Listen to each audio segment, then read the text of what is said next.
और देखो एक बड़ा भौचाल आया, क्योंकि खुदावंद का फरिश्ता आसमान से उतरा और पास आकर पत्थर को लुढ़का दिया और उस पर बैठ गया। उसकी सूरत बिजली की मानंद थी और उसकी पोशाक बर्फ की मानंद सफेद थी, और उसके डर से निगहबान कांप उठे और मुर्दा से हो गए। जब सबत का दिन गुजर गया तो मरियम मगदलीनी और याकूब की मां मरियम और सलूमी ने खुशबूदार चीजें मोल लीं ताकि आकर उस पर मलें। जब उन्होंने निगाह की तो देखा कि पत्थर लुढ़का हुआ है, क्योंकि वो बहुत ही बड़ा था।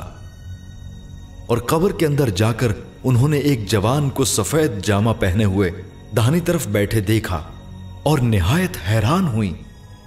उसने उनसे कहा, ऐसी हैरान ना हो, तुम यसू नासरी को जो मसलूब हुआ था ढूंढती हो। वो जी उठा है, वो यहां नहीं है। देखो, ये वो जगह है जहां उन्होंने उसे रखा था। लेकिन तुम जाकर उसके शागिर्दों और पतरस से कहो कि वो तुमसे पहले गलील को जाएगा। तुम वहीं उसे देखोगे जैसा उसने तुमसे कहा।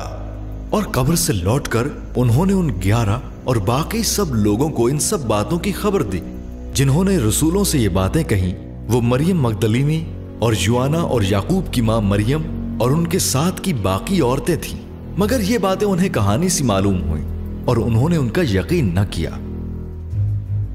बस पतरस और वो दूसरा शागिर्द निकलकर कब्र की तरफ चले और दोनों साथ साथ दौड़े, मगर वो दूसरा शागिर्द पतरस से आगे बढ़कर कब्र पर पहले पहुंचा। उसने झुककर नजर की और सूती कपड़े पड़े हुए देखे, मगर अंदर न गया।